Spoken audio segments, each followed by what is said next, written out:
This is WWE and ECW alumni, the Blue Meanie, and you're listening to PCW. The question is, are you ready? Let me talk to you. I will give you a show like you have never, ever seen before. Why? Because I can. What do you guys want to talk about? I am that damn good. I am the B-E-S-T. And the color red in a world full of black and white. I am the eater of worlds. Yeah, to get some man.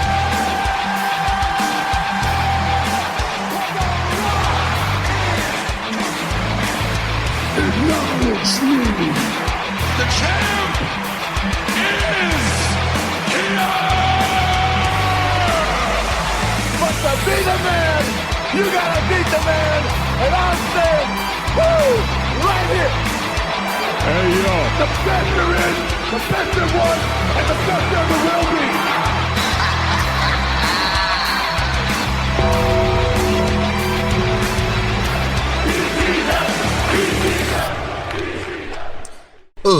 Ladies and gentlemen, boys and girls, children of all ages, welcome back to another episode of PCW Podcast Championship Wrestling. I am your host, Wayne, also known as Semi-Dry Chicken, and this is episode 120. It's been a while. We took a nice little break. It felt nice having the gap here. I've thoroughly enjoyed the ever-living shit out of the break I just took between episodes. You know, like just the time off of doing podcasting for wrestling. But now, summer's been kicked off. We got the King of the Ring tournament. We're wrapping up here. And we're going into Night of Champions. We're going back to Saudi for Night of Champions. And you know what? Let's break into that. I got a bunch of news to follow that. We got some games to play. That and more. Let's bring in the co-host.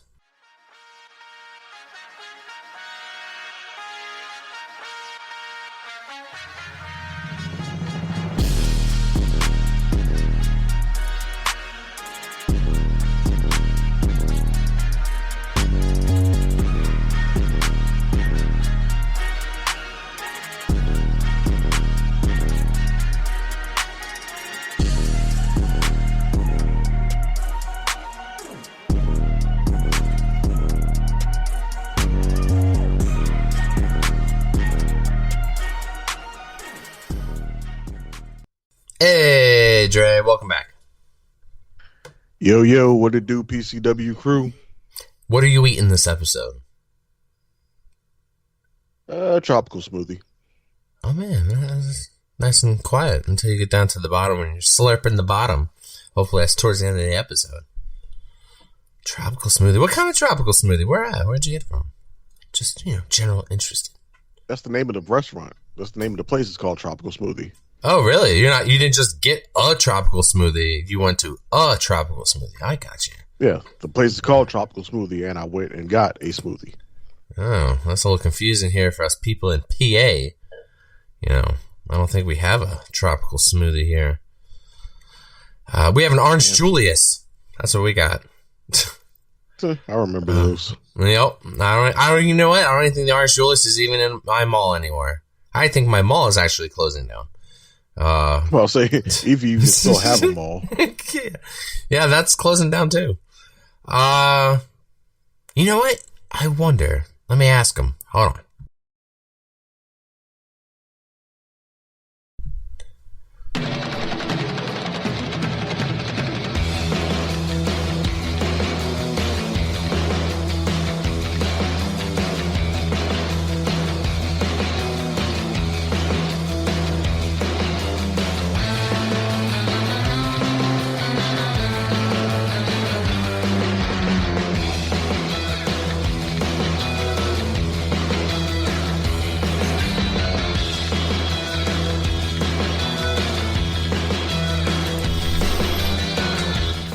All right, Doyle. Is there an Orange Julius near you?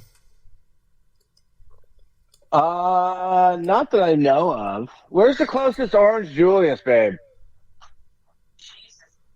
Maybe the Deptford Mall. Or the Cherry Hill Mall. A couple miles at the very least. Man, ain't no... Let's go and get an Orange Julius today. They're not close. I have my own... I feel like I haven't been here for a while, though. So I do kind of have some questions for you guys so I can get caught up here. Oh. What show are we talking about here today? Night of Champions. Night of Champions. Right. And how many titles, how many championships are there on the main roster these days? How many championships? Yeah. Let's see. Yeah, there's a lot. Two, I think it's four, 11. 6, 8. 11, okay. 10. Yeah, roughly around there. And how many matches are there on this card? 6. 5. 6. And then, so they're all Is it championship 6? matches, Yep. right? Yeah, It's Night of no. Champions. They're all championship matches, right? Half of them. Only half. Only half. Doyle, That's interesting. Doyle, I see what I'm stepping in what you're putting down, man. I'm stepping in and it's fucking hot. I get it, man. Yeah. A lot of people who aren't defending titles. It's me, it's the DOYLE, by the way. Oh, yeah. Sorry, little weird opening here, but yes. Gimmick. Oh, yeah, yeah. So now we want to hold WWE to standards. I mean, in your house didn't exactly take place in your house. See, exactly. We didn't complain then. Well, if we had Twitter, maybe we would have. I'm joking. They actually did used to have in your house in somebody's house. Hold on a second. Didn't they give away a house? Yeah, they used to give away houses for like first couple of them. Wait, guys. Didn't there used to be more of us? I have voices in my head, they counsel me, they understand, they talk to me.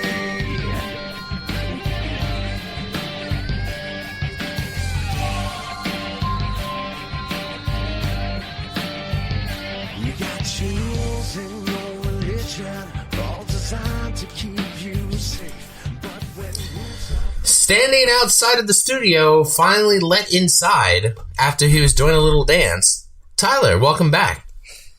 PCW Realist Podcast in your speakers. How are you doing? I mean, I didn't forget about you, dude. Oh, yeah, I you know. did. Yeah, you did. I know we got this soundproof little barrier between us. We can't really make eye contact. You know, I know we're in the same room in the studio here. It doesn't help that you also have control of the mute button. So I can't have control of the mute button. With this soundproof wall and everything, like once you cut me off, you can't hear me. So I'm just sitting over here. I'm kicking on the desk and everything, and it's one of those classic, hardwood desks that you'd see your typical villain sitting behind. Not that you're a villain. I'm not saying you're a villain. But hey, you know what? I'm giving. How's it going, guys? I'm giving our. He said, "I'll say." I'm giving our sidekick here, my sidekick here, a job, a task. His first ever. He's gonna be doing show notes. Oh shit! When y'all look at the show notes for this episode, if it doesn't make sense, you know who did it. So normally I take care of the show notes, and whenever they are god awful and need to be edited, Carlos, loves fan of the show. Carlos loves to tell me about my spelling errors. Loves to point that out. He's a pretty on top of it guy. Sounds like perfect. Love it, Carlos. Great guy. Anyway, I'm trying to lighten the load here of stuff. So I'm not a goddamn octopus over here with all these fucking arms. I need somebody else, and he's just sitting over there doing nothing. Whoa, what? Like he's just sitting over there fiddling around doing nothing. I give this guy, a computer over there to work with. Do something while he's doing nothing. Right? He has a little laptop over there. He can look up shit. It's not like I'm over here playing Galactica or anything. What does Joe Rogan have? A Jamie, He's like her Jamie. Oh, God. Why does that not sound good at all? No, it's not a bad thing. It sounds like he's like the show's... It's not a bad thing. No. Gopher Boy. Oh, my God. All right, guys. I got a game for us. Let's. I got some stuff. Some stuff we can talk about. We'll get to the predictions, We'll get there. We'll get there. I got a rant about some shit about the King of the Ring tournament, but we'll get there. Guys, we're going to play this game called Push bury, and release. You're going to have to push a wrestler, bury a wrestler, and release a wrestler. These are 3 guys who are currently on the roster. Don't go into deep, detail with these. Just try to make these decisions rather quick. I know it's going to be kind of hard. All right, these 3 guys. We have L.A. Knight. Yeah. Yeah. Yeah. Matt Cardona. Woo, woo, woo. And the returning Chad Gable. You got to push one, bury one, release one. L.A. Knight, Matt Cardona, and Chad Gable. Tyler, you actually had kind of a head start on this because I told you this idea the other day at lunch. I said, hey, I'm thinking of 3 wrestlers that this could be a little difficult decision for me, Right. On a push, bury, release situation. Have you thought about it? Do you have an answer? Give it to me. And I surprised you right away. Because I already know who I would release. Push Matt Cardona. I'm going to bury L.A. Knight, and I'm going to release Chad Gable. And you were perplexed as to why. My reason is because I've already seen the Olympic gold medalist shtick. You know what I mean? With the singlet and everything, and the better than everybody attitude, and Chad Gable's, he's putting it on a little bit of, he's got a little bit of a spin on it. But aside from that, like, I don't see him doing much. Matt Cardona, yeah, I think he deserves a fair run, a better run, and LA Knight, just bury him. He's, we talked about personalities, and I feel like he's just a mixture of The Rock and Stone Cold. Cardona is one of a kind, so I would push him and then bury LA Knight. All right, Doyle. I pretty much have the same answer, but for different reasons. Okay. Yeah, LA Knight doesn't really do it for me, so I would bury him. Cardona, I think, hasn't had really a chance to do anything. He's been getting buried already. So the only other thing to do with him would be to push him. And I would release Chad Gable because I think his ceiling is only so high in the WWE. And if he went to, say, I don't know, an AEW, I think a match with him and Kenny Omega, a match with him and Ospreay, hell, even Moxley, or some of the guys they've got over there, Action Andrade, some of those, I think he could much higher ceiling elsewhere, could do better for himself elsewhere. I feel like WWE is just going to fuck him up again. Cool. All right, Dre, let's hear it, buddy. So everybody makes a strong argument. I'll give you all that. Especially the arguments about, having seen the Olympic gold medalist shtick and the possibilities of what Chad could do in a different organization. But nevertheless, I'm pushing Chad Gable. I'm burying LA Knight, and I'm releasing Matt Cardona. My reasoning, I'm releasing Matt Cardona because I think he'll do better outside of WWE. Kind of similar to what Doyle said about Chad Gable. Matt Cardona, King of the Indies, I think that's where he works best. Burying LA Knight because I got nothing against him, but I think I just don't see him as a world champion. I think he's mid card at best. He's like at the top of the mid card and can occasionally dip into the main event scene, but he doesn't give me face of the company or anything like that. So no reason to push him. Chad Gable, I'm pushing him. And yes, like Tyler said, we have seen the Olympic gold medalist shtick and all that stuff before. You're right. We have seen it before. And you know what it was when we had it? It was fucking awesome.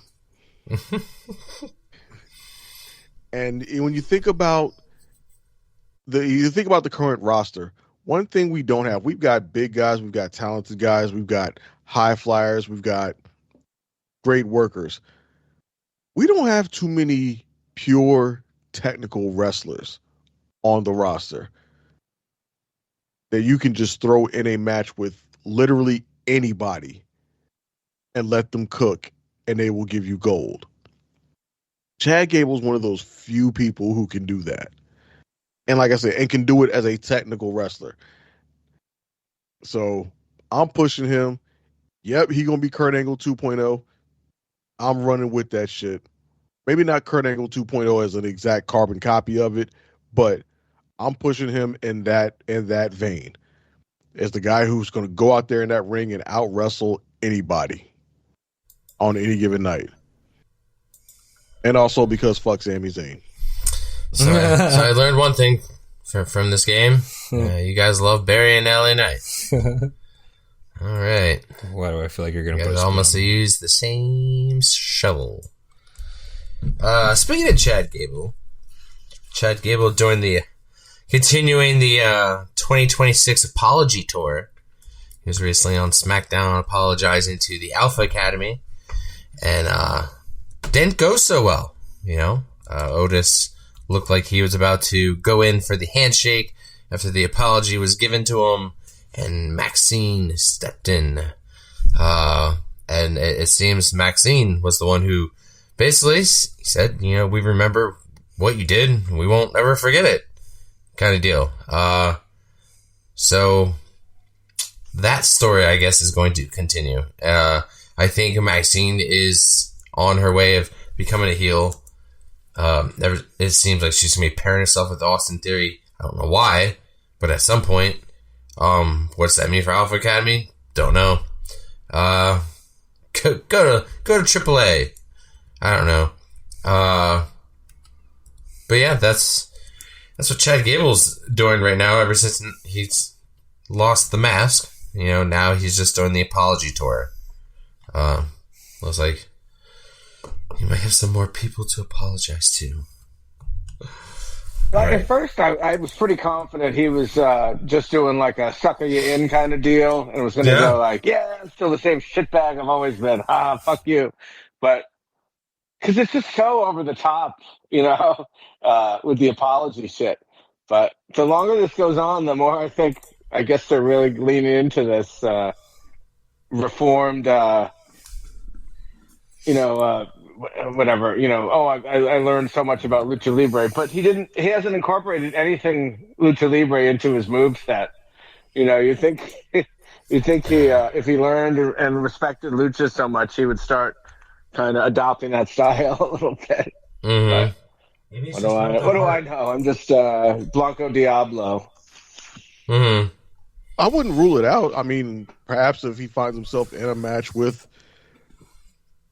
one of the Mexican wrestlers, he may take on a bit more of a luchador style in that type of match. And also, he hasn't really had too many matches in total since he started this apology tour, which I think is actually going pretty well. They're kind of starting to drag it out a little bit, but with this twist that we got with Maxine, which clearly she's a heel now, even if Tozawa and Otis aren't. You do something like that, you heard the crowd reaction to her, like they were not on her side with that.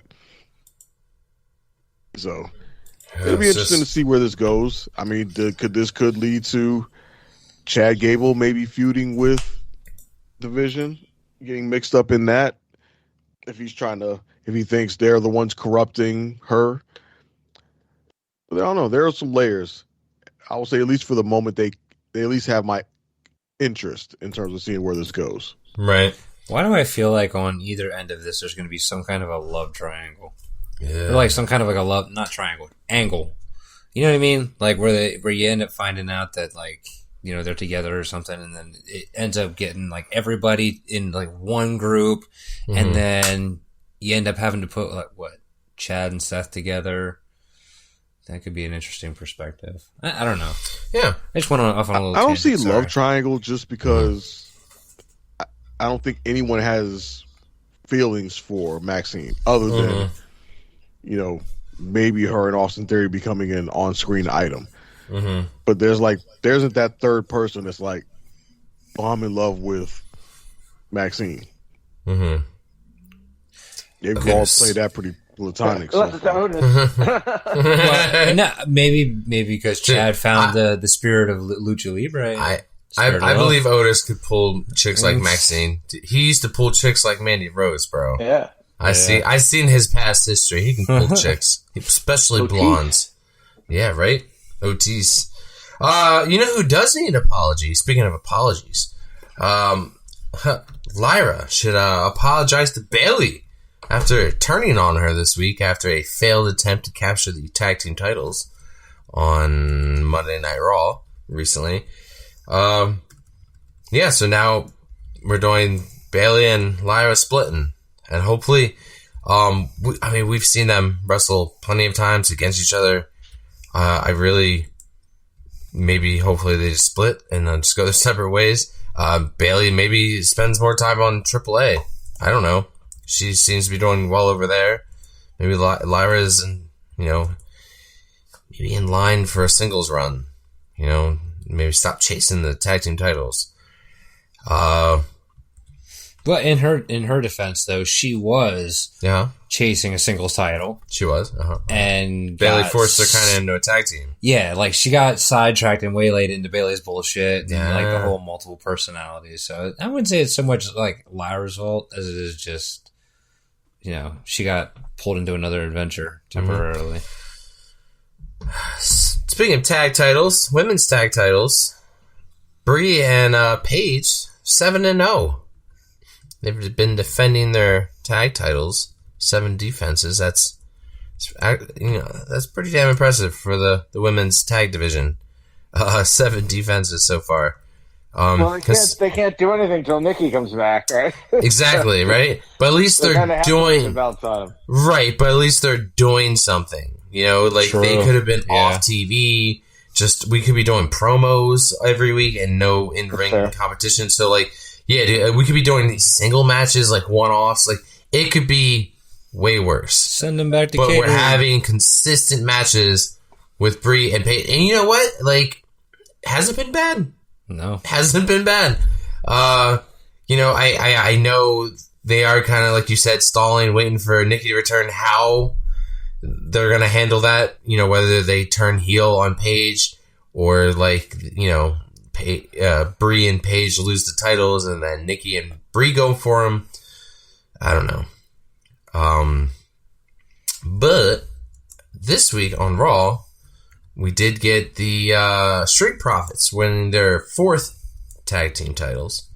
The only guys to win all 4 versions of the recent tag titles in the modern era. That is the old, we got the WWE and the World Tag Team titles, and then we used to have the Raw and SmackDown tag titles.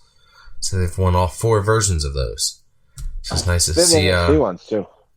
Yeah, I think they did win the NXT, but it didn't sound like they counted the NXT ones.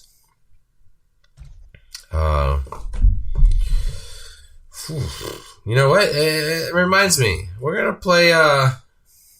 Let's play Guess That Wrestler. It's been a minute. All right, guys. This wrestler was a WWE Intercontinental Champion. This is a male wrestler. This wrestler is a former Money in the Bank winner. This wrestler is a former World Tag Team Champion and Raw Tag Team Champion. This wrestler is also a former World Heavyweight Champion. This wrestler is also a former NXT Heavyweight Champion. NXT Heavyweight Champion. Well, NXT Champion. Oh, Adam Cole? No. Adam Cole has not won the WWE World Title. Nor has he won the Money in the Bank or Intercontinental or even made it to the main roster. But thanks for playing. All the way wrong. He is a former ICW... I just cooked you. A former ICW World of Wrestling Champion. 2-time ICW World Champion.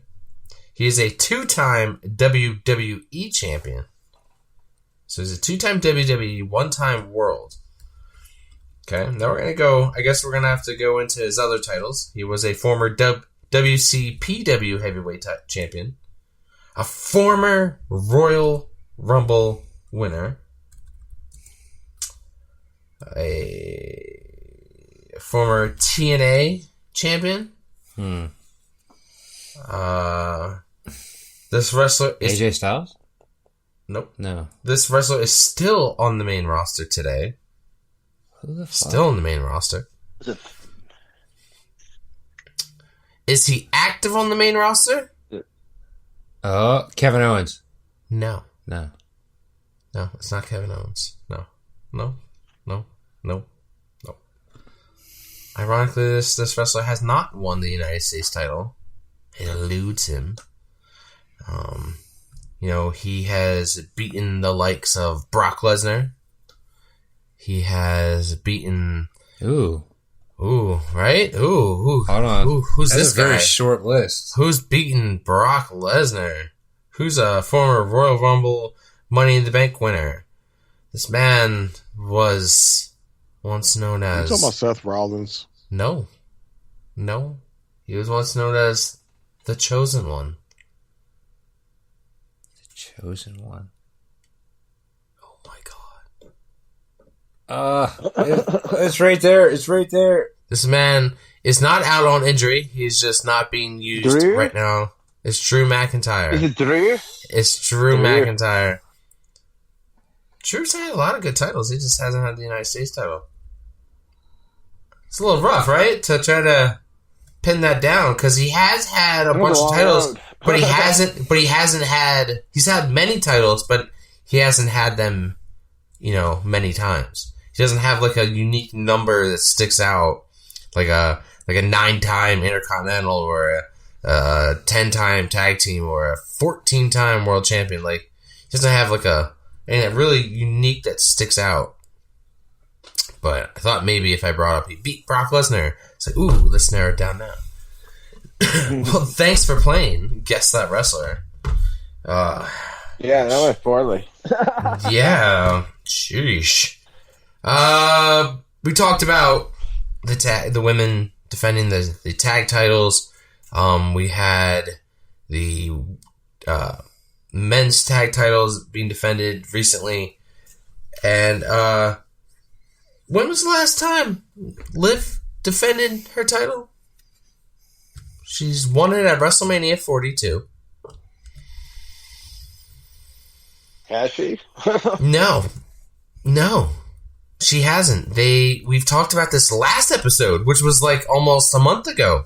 How they're waiting for Stephanie to return. So it's kind of made me believe that's why she's been put in this fucking tournament, just to eat up time and still be on TV. But we'll get into that when we get to predictions. Rhea is indefinitely out of this pay-per-view. She suffered a knee injury. It was at the... what was that last pay-per-view we had? It was at Night Champions? No, not Night Champions. Oh my god. Saturday Night Main Event? Is that what it was? Sunday Night Main Event? Sunday Night Main Event. Something like that. It was a main event. Yeah. On the night. Rhea injured her. She injured her knee, and she got pulled from this pay-per-view. I had it pulled up, and I just lost it. Yeah, that's the reason why we have the Tiffy versus Jade Cargill match now. Yeah. It was against Jade at Clash of Italy. That's right. So She's gonna get a reputation for being injury prone if she's not careful here. I feel like Rhea, she comes back, she's good for a few months. She gets hurt, she's out for 8 months, 9 months. She comes back for 4 or 5 months, she's good. She gets hurt. It's like a vicious cycle. Yeah, she already has that reputation as far as I'm concerned. She's just so popular that they don't care. Yeah, I mean it makes me want to bring this up because this is at Clash of Italy. Sorry, not Saturday Night Main Event. Logan Paul got injured, and we saw them post on their YouTube channel like his title was immediately stripped from him. Like the man just made it to the back, and they immediately stripped it. But like, you know, Clash of Italy was a minute ago, and like, you know, they still haven't decided what to do. They just replace her. I mean, like you said, is it because of popularity? For a multitude of very significant and different reasons. Yeah, or is it like the injuries just not that severe? You know, they have just a bigger storyline presented. I don't know. It's just sometimes with certain injuries, it just seems unfair that like a certain wrestler like Logan Paul gets his stripped immediately when. Well, you can't really compare those two. Okay. One's a tag title of a guy who's a part of a faction who can easily be replaced by another member of the faction, whereas Rhea's a singles title. Mm-hmm. 2, Rhea's way more popular than Logan Paul. And again, also, we don't know the extent of Rhea's injuries. I mean, I don't know that those two are really comparable. They didn't really strip Logan Paul of the title. They just took the belt. If they just stripped him of the title, then they you can't strip one member of a tag team of a title. I don't think that really works. They just kind of took the belt from him, like, all right, we'll take that. And then very next week, here, Braun. I mean, I guess for their record, it technically counts that, you know, I guess now you could technically say Braun Breaker is has been a world tag team champion, and that'll go on his, you know, his Hall of Fame resume when it's all said and done, but I don't think it's really that big of a deal, given, like I said, they had somebody in the faction as a backup. Now, if they'd have left, you know, Austin Theory as the last one standing, then it might have been more significant. Okay. Okay, we got news here recently that WWE is set to enforce a 3-minute entrance timer for wrestlers starting SummerSlam in 2026. So does that mean which wrestlers? Which wrestlers? That's not the problem. It's the ads. Yeah, the commercials. Ads. Yeah, ads and commercials. It's not the entrances. Yeah, like I don't want every wrestler to take 15 minutes to do their entrance, or whatever. But I consider that part of the match, really. You know, it's character building. You know, like I get 3 minutes, whatever. Don't take fucking forever. But I mean, like, would the Undertaker's mystique be what it became if all his entrances were only 3 minutes? You know, like part of the whole fucking deal was. You know, these 10-minute, 8-minute spectacle with fire and druids and fucking all this shit, you know. So I consider that part of the performance, you know, like, and cutting down on that isn't the issue. The issue is the ads. Yeah, you're not wrong. I mean, I was trying to watch. That when I see. Oh, go ahead. I was like, I'll believe it when I see Cody do one less woe and Roman put the one up one fewer times. And Jey Uso not running back Jey again. Uso runs it back. Yeah. Exactly. Until then, I'm not buying that bullshit. Yeah. They may do that for certain wrestlers, but they're not about to enforce that shit on their top stars. Hell, half the wrestlers don't even get their fucking interests on the television as it is. Nope. Right. You get one person coming back before one person's interest before they go to commercial, come back, referee ringing the bell. We ain't even see the other person come to the ring. Yeah, you know what? We should do that for like Tyler. You know, like we'll do like R2 like theme songs, and then like we'll go to an ad, and then we'll come back and like the microphone. Yeah, I already have the microphone. So Tyler. anyway, guys, as I was saying, you know, I was really disappointed with last week's show. You know. We gotta watch that General car insurance ad again with Rhea with her terrible colored hair that needs to be re-dyed. You can see her roots. Terrible. I think about that. Even when you watch an ad, listen. When you watch an ad, like at least 5 or 6 times in a 2.5 hour span, you tend to point out things like, oh, I guess she just didn't have time to dye her hair black. You can see it starting to come in. Oh, okay. And you start noticing some weird stuff. I don't know. Anyway, moving on. Fucking entrances being so goddamn long, right? That's the problem. That's definitely the problem. Can you guys take a guess? The last time Brock Lesnar wrestled on Monday Night Raw? Why do I feel like he still had short hair? Oh, yeah, of course. He has short hair. You want to know? I'll give you a hint. Like 2004. 2004. I'll give you guys a hint. I'll give you some hints. Pluto was still a planet. Holy shit. John Cena had only just debuted. 2002? Javon Evans wasn't even born. It is 2002. I want to tell you these other facts. You fucking ruined it here. I got all these other things, and you just fucking spit out answers. See, you wanted me on my A game. No, I'm on my A game now. Next time, I should just have muted his mic until I was done talking. Obafemi was just 4 years old. YouTube and Facebook did not exist. And the Money in the Bank didn't even exist. The last time Brock Lesnar wrestled on Raw. Okay, smartass. What was the last match that he wrestled on Raw in 2002? I feel like it was against The Rock. No, but it's close. Ooh. It's close, as in it leads to The Rock. It leads to The Rock. Match with Hulk Hogan. No. Was it Hulk Hogan? No, think about what we're going through right now. What tournament are we going through right now? Oh, King of the Ring. So it's King of the Ring. It was the King of the Ring finals, and he defeated Rob Van Dam to win the 2002 King of the Ring tournament on June 23rd, 2002. And now Wowie. Yowie wowie. That's crazy, right? That's there was other times where he was advertised to face people on Raw. The Raw after WrestleMania 32, April 2016, he was advertised to face Dean Ambrose and Seth Rollins, but instead he launched a massive in-ring assault on everyone ringside.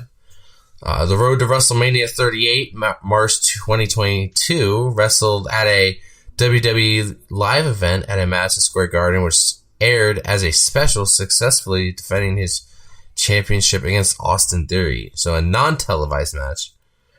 And then Raw is XXX. That's January 2023. Returned to cost Bobby Lashley the United States Championship against Austin Theory, reigniting their fiery rivalry.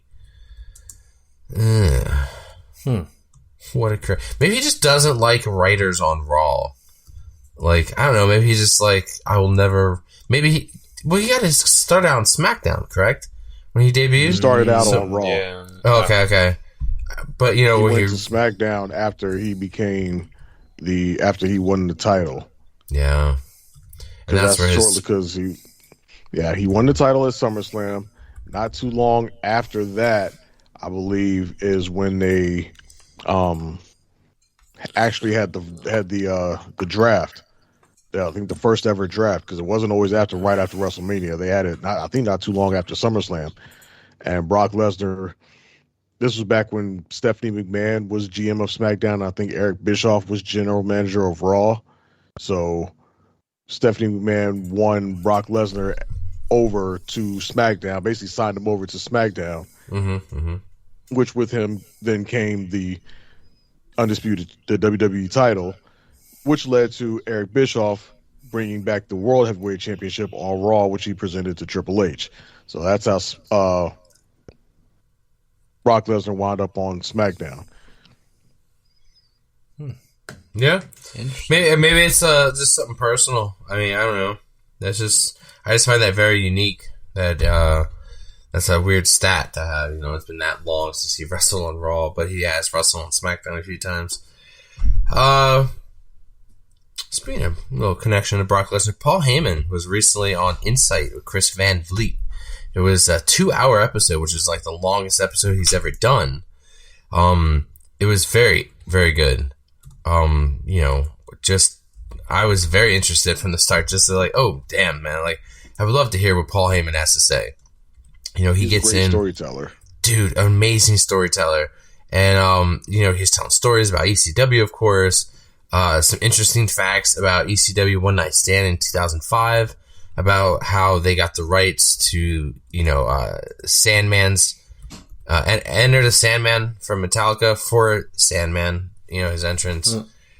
He talks about, ECW taking a loan out from WWE, what he wanted to do, joining, an offer from TNA, what his terms were. He talks about his relationship with Brock Lesnar, about Brock retiring at Mania, and then not retiring. He talks about all that stuff. The vision. He talks about comparing wrestlers to actors. Like it's so good. Like I only recommend these episodes when they're really, really good. And I've listened to some shit ones before, but like this one is fucking fantastic. So if you got like 2 hours after you're done listening to this episode, don't pause us now and go listen to fucking finish this episode and then go back. This is your main priority. It's one of those episodes where you can listen to it at any time. It's not relevant to listening to it today. But yeah, spend some time. Check it out.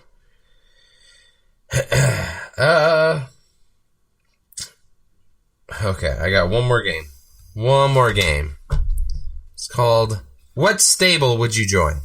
You get put in the WWE creative office, and they're giving you the option between these 6 stables, right?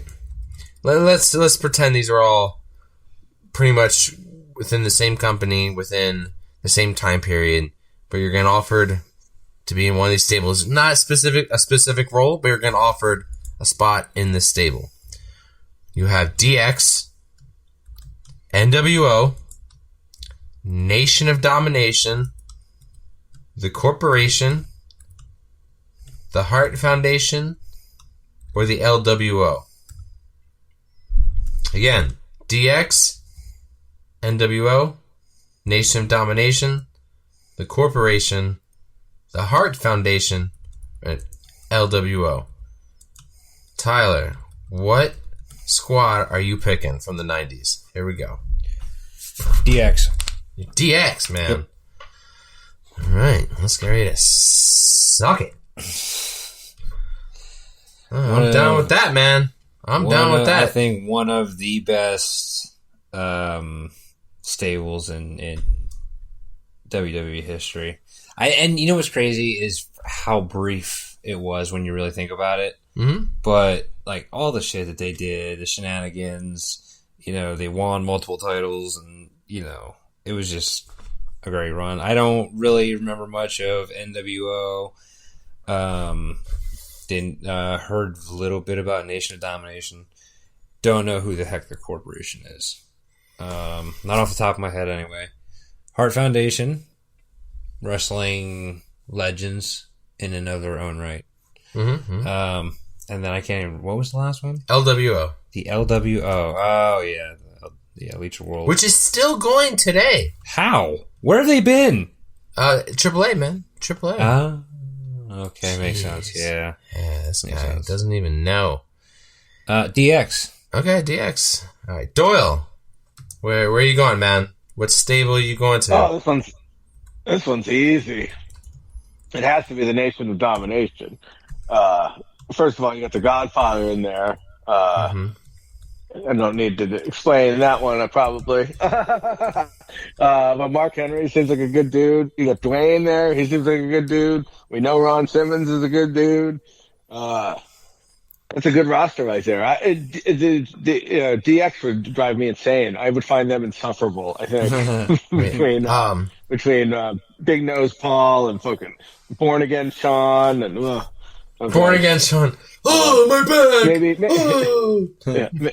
Maybe if you throw Rick Rude in there, I might. Maybe you're talking, but Yeah, it's going to be the Nation of Domination for me. So would you be, if Vince says, hey, pal, we're going to put you in Nation of Domination. We're going to change your name. We're going to change your name. Yes. Doyle's not going to work. How about Raheem? Raheem Doyle. Yes. Yes, I like that. I've been called worse. Raheem Doyle. We'll give you a do-rag. I have one myself. I used it when I was on ECW. I saw a guy with a do-rag Vince t-shirt a couple weeks ago. Gosh. I will always try to forget the Vince McMahon do-rag era, but every once in a while, you know, it just comes back. He said the N-word. Wait, A or ER? Those were different times. It was A, but nonetheless. It was A. Yeah. It was just. Tell me he didn't. I was just wondering how that it matters. No. I'm not. I'm not asking to excuse it. I'm just like how far he went with it. You know, is the question. Yes. I believe he said it. I don't even think Vince was crazy enough to go hard R on television. No, but he was crazy enough to like do that shtick and then also tag team with God against Shawn Michaels. I remember that.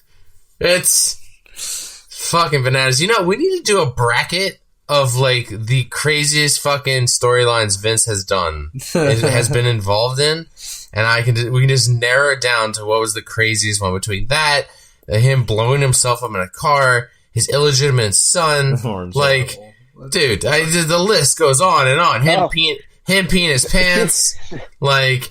Speaking of Vince blowing himself up in a car, it's the 19th anniversary of Vince's funeral being canceled. Oh, yes, because of Chris Benoit. Yes. I remember that. Heavy. You know what? To this day, I still was like impressed of how clean they did that shot of him getting in the car and it blowing up. That was I don't know how old I was. 19 years ago. That was a long time ago. You know? So. Weren't they able to pull it off again like a few years later when DX reunited? And they had the whole bit about like him getting in the car and then like it blows up like out through like the sunroof and then like he comes out and he's like all covered in black smoke. Yeah, that I do remember that. Yeah, they did a gag about it. Yeah, we need less explosives this time. Yeah. Then Triple H and Shawn walk into frame holding sparklers. Yeah. So bad. So, okay, we got Raheem Doyle in Nation of Domination. Dre, same question. Pick your squad. I'm going to go with the N.W.O, but with a caveat. Okay, go on. I'm going N.W.O Wolfpack. Wolfpack, yeah. I'm not going N.W.O Hollywood because fuck Hulk Hogan. Okay. But I will go N.W.O Wolfpack because you're talking Kevin Nash, Sting, Conan, Luger. Yeah, it's a good times there. The red and black before the bloodline made it cool. Yeah. Yeah. Okay. There you go. So you guys can get your DX and your NWO and your Nation Domination shirts and fucking awesome. What shirt are you going to be wearing, sir? What shirt am I going to be wearing? Yeah. I mean, you asked all of us. You haven't given us your opinion. I mean, if you look in my closet, I clearly have DX shirts in there. I got the classic DX shirts. I have the listener of the show, Ron DiBenedetto. We were both big DX fans growing up. And I remember when Shawn Michaels returned and Triple H and Shawn doing the, ooh, let's get ready to suck it. And then pedigrees his ass, pedigrees Shawn. Oh my God. We were like best friends and then we were like enemies immediately. Like so quickly, things changed. The vibe changed in that bedroom. And the next day at school, like, was weird. It was just like, I don't like you anymore. I know what you did to me. I know what you did to my favorite wrestler. Shawn Michaels is now my enemy. He's not cool no more. You know, from this side of the wall, I can only envision like a cheesy, poorly done Japanese voiceover. Oh, man. As you say that, like there's just no sync between the lips and what you're saying. This is why we have the little fucking barrier between us. Well, Jesus Christ. Okay, that's all I got for fucking games. I'm thinking of another game that I might play where I pretend to be Hogan's lawyer and I tell you some crazy things, 3 crazy things, and you gotta believe which one of them are true. About Hulk Hogan's About life? Hogan, yeah. Oh, God. Yeah, but we've played this before where we played crazy things Hogan has said or somebody else. I forget who else it was. I don't know if it was like Donald Trump or Hogan, one of the two, or something stupid. Did you guys hear? This is just absolute fucking rumor. I have no idea if there's any truth to this. I want to know if anybody else has heard this, but has anybody heard the idea that Vince is trying to buy TNA? Because I don't believe that to be true. I haven't seen anything on any of the pages that I follow yet. I've seen them on like 2, but I don't think they're to be real. Yeah. I find that very highly unlikely.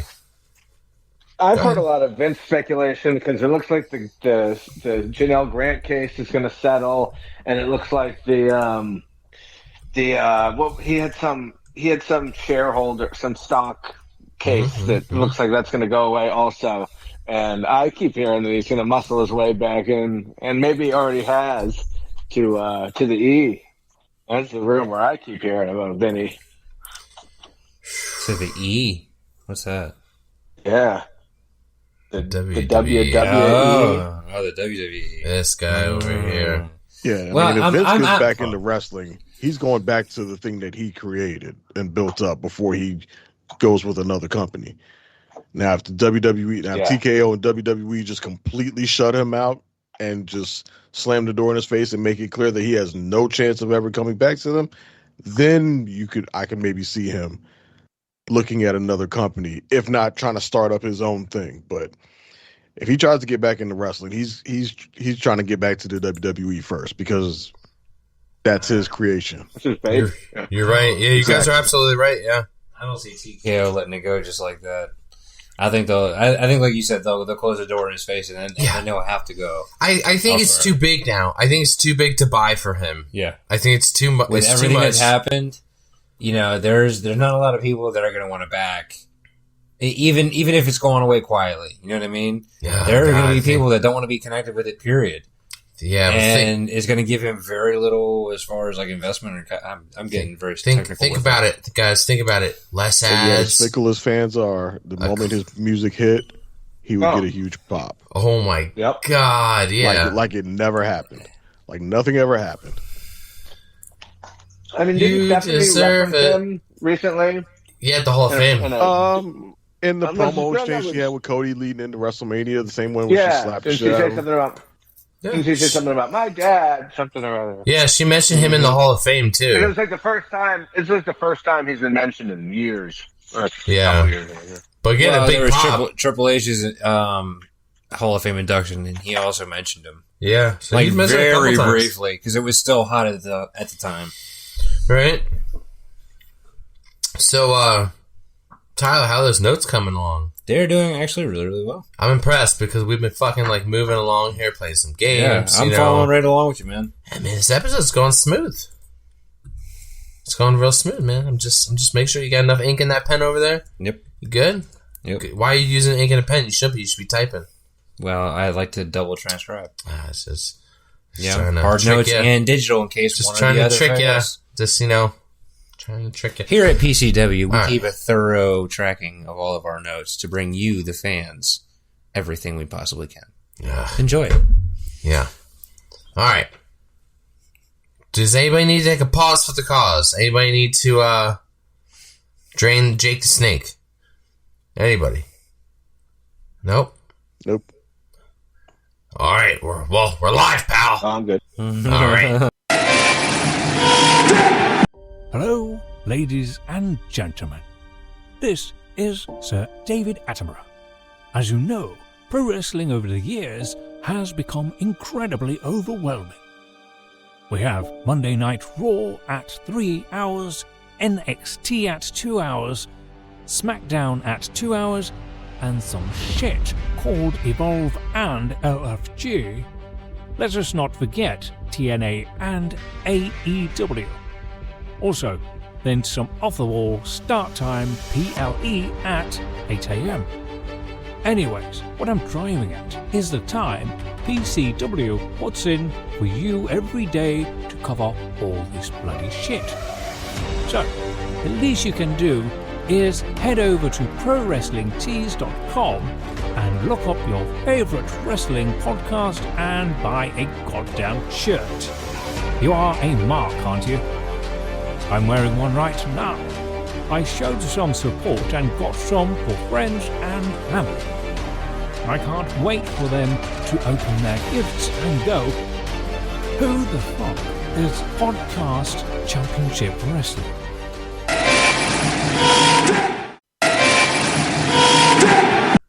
Okay.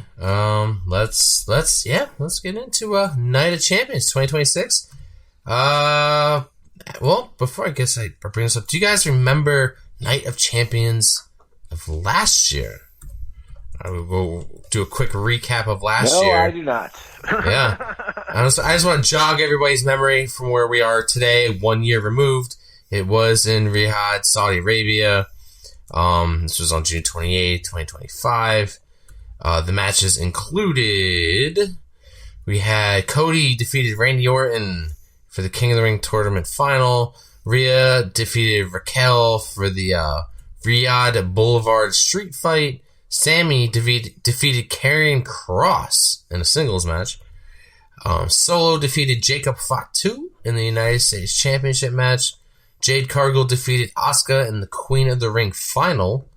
And John Cena defeated CM Punk for the WWE Undisputed Championship.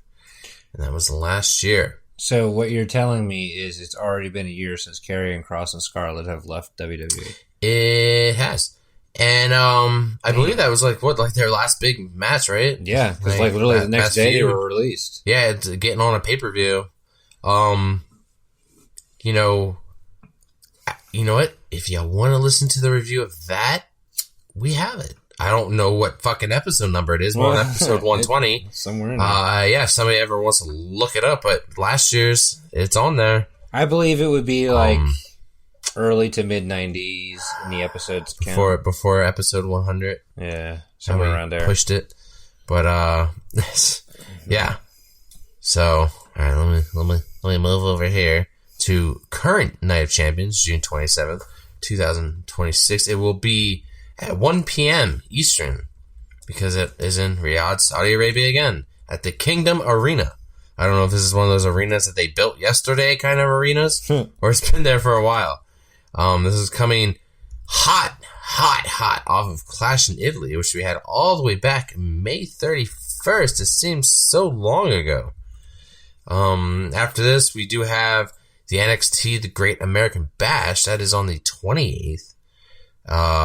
Just like that. And then following it, July, we have another Saturday night main event. So moving right along this summer here, guys. Let's see. We have 6 matches announced. We are wrapping up the men's and women's King of the Ring finals. And then we are also having 3 title matches out of 11 titles, which Doyle did bring up, on this card.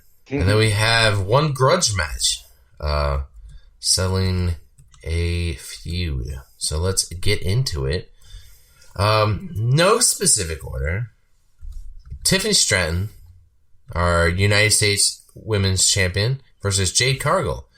We've seen Tiffany here slide in and take over for Rhea coming up with that injury. And, we know that Jade and, Tiffy have history.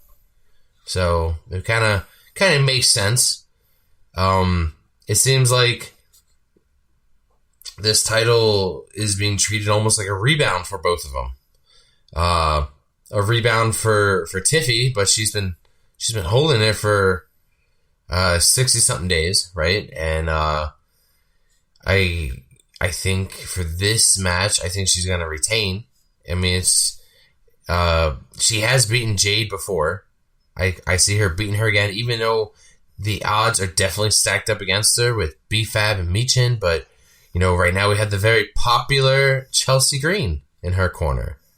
I know she's kind of outnumbered in this situation, but I still think Chelsea would get a hell of a big pop, helping Tiffy retain this title. I think we're really going to be focusing on Jade and Rhea again when Rhea comes back. So I just think this is kind of where Jade's floundering until Rhea comes back. So I don't see her winning this title, which is kind of odd to see her lose a mid-card title shot and then immediately go back to the WWE women's title picture. But I just think that's where they're building Jade's character right now. So I see Tiffany retaining this. Doyle, what do you think? I completely disagree. Oh my god. Yeah, I think Jade has been doing really well the past couple of months. Probably the best work she's done consistently in this company anyway, for her entire career. And I think putting this title on her would do her some good. I think it's just fine for her to dominate in the mid card, rather than lose main event spots. Like ask LA Knight how that goes. You know what I mean? So I think it's better for Jade. I think Tiffany can bounce back from that, no problem. She can go right back into the main event picture if she wants, or they can pair her. I've said about the women's tag titles a lot. I think they're kind of cycling women out of the main title scene into a tag team. So maybe her and Chelsea Green form a tag team and go after those titles. You can do a lot of things. But I think setting up, especially with Rhea possibly injured or whatever, you need to have some stability with you need to have somebody with stability with a belt around their waist. And I think Jade could be that. So I think Jade's going to win. Dude, awesome. Okay. Fucking completely opposite of what I said. But that's what we like here on the show. We don't like yes men who are all on the same page with everything and agree to everything that the host says. That'd be fucking boring. Yeah. Right? That'd be boring as shit. Yeah. So, I like that insight. It's interesting. I could definitely see it going that way. All right, Tyler. Let's get your opinion, man. Go ahead. It seems like since Tiff has come back, they've been trying to find a way to get her. I don't know. To Doyle's point, it feels like they're trying to do the same thing with both ladies, trying to find a way to keep them in the title picture or keep a belt around their waist in some way, shape, or form. And Tiffany just got this title. I think maybe they keep drawing this out and finding a way just to prolong it until Jade can go and handle the whole Rhea thing, and that finishes off however it finishes off. So I think Tiff wins it. I think it'll be close. There might be some shenanigans, but I think Tiff is going to get it.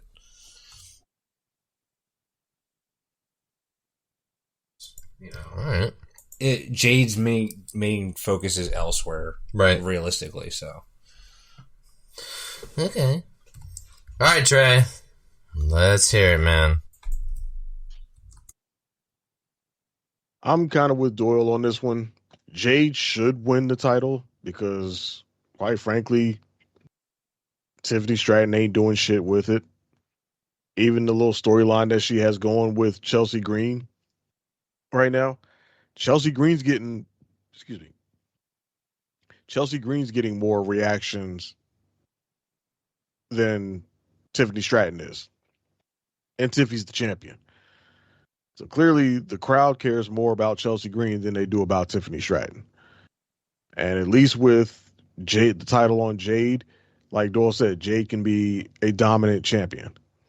She can rule the mid card, continue to get her reps, continue to get better in the ring, because she has improved a lot this year, and it's shown up in her matches. So she can handle that on the mid card, hold it down there. That'll keep her out of the main event picture, keep her on TV, give her something else to do until they're ready to put her back in that picture. Tiffany Stratton, she just ain't moving the needle right now. So, to me, Jade should win. I want Jade to win. But something tells me, because it's WWE and I've got so little confidence in what they're doing right now, that they're probably going to keep the title on Tiffy.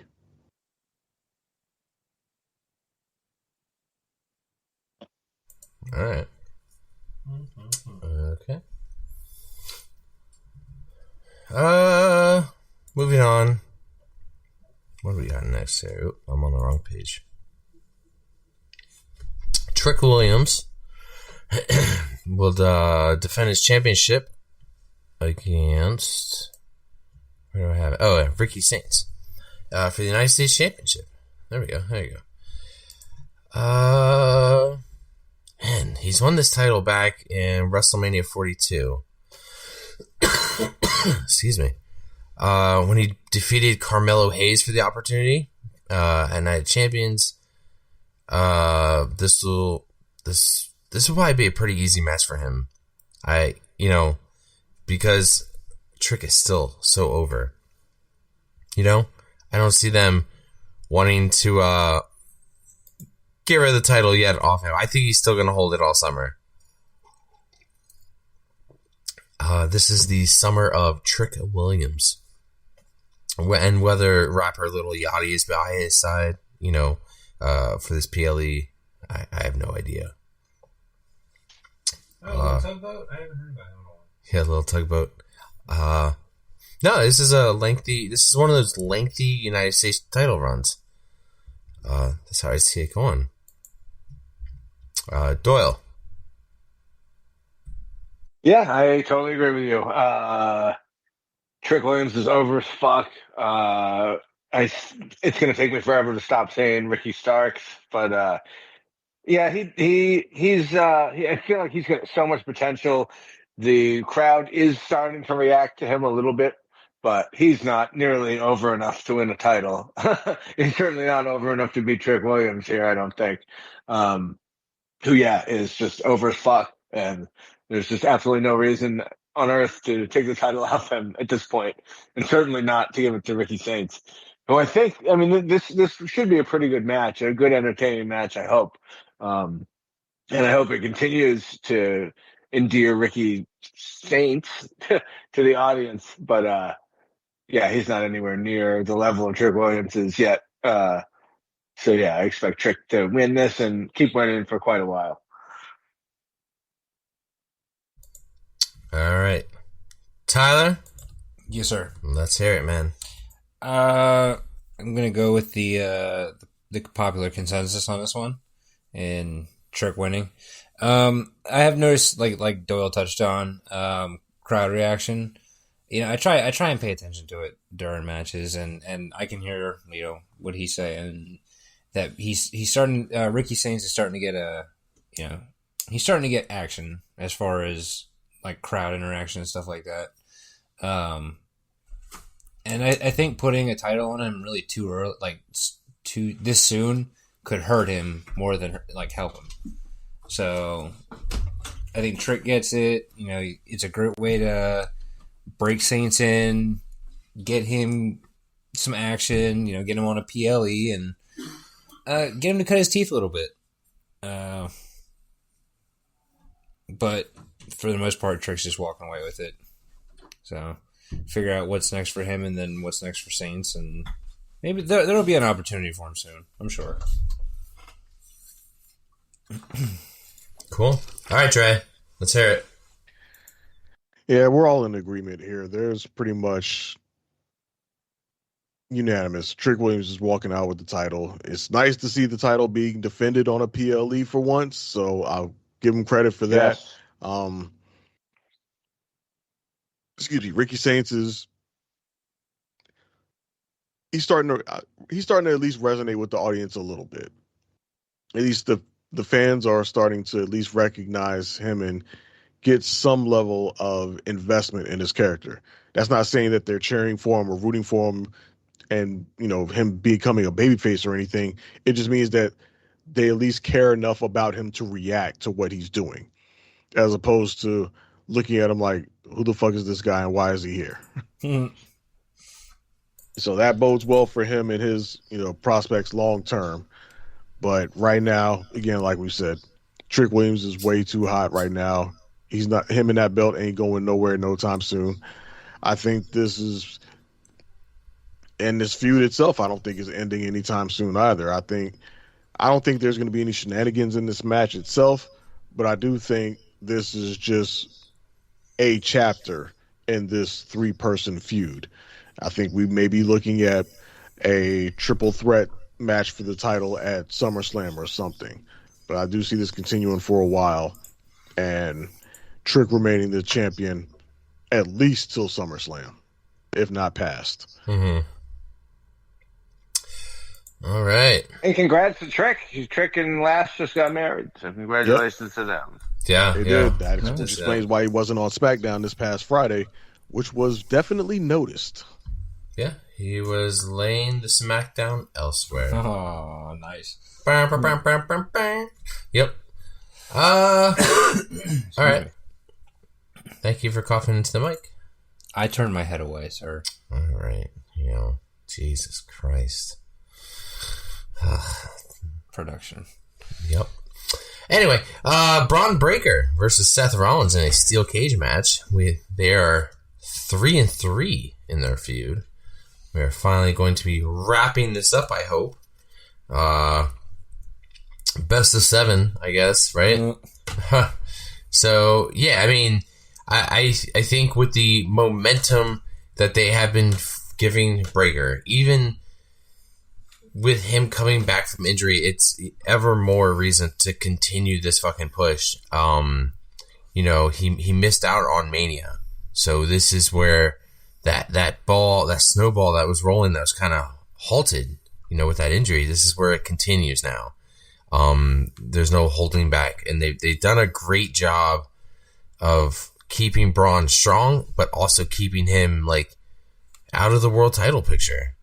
He's not doing jack shit with Roman Reigns, but yet Braun is still one of the most strong guys on the roster. Being pushed wise. Absolute fucking beast. He's in great shape since he's been back. But, what great opponent to put him against in the ring, right? Than Seth Rollins. It's a steel cage match. I believe it's going to be an absolute fucking banger. Like I said, hopefully this is the end of the feud. I don't know how far away we are from it, but this could end in maybe Seth looks like he's getting the upper hand, and Seth could be winning the match, and nobody from the Vision is there to help because we have the Street Profits, right, to make sure that doesn't happen. While they're dealing with the Vision, who they forget entirely is maybe a returning Bronson Reed. He has been posting a lot of pictures online of him getting into way better shape. I think we talked about this a couple episodes ago. But, I don't know what that timetable is. Would they fly him all the way out there just for that? I don't think so. Who knows? But it's still the realm of possibility. If, that way the feud would be over. Maybe Seth would now have to fight Bronson. I don't know, returning Bronson Reed. But either way, I see Braun Breaker, that momentum continuing, man. I see him going to beat Rollins in this feud.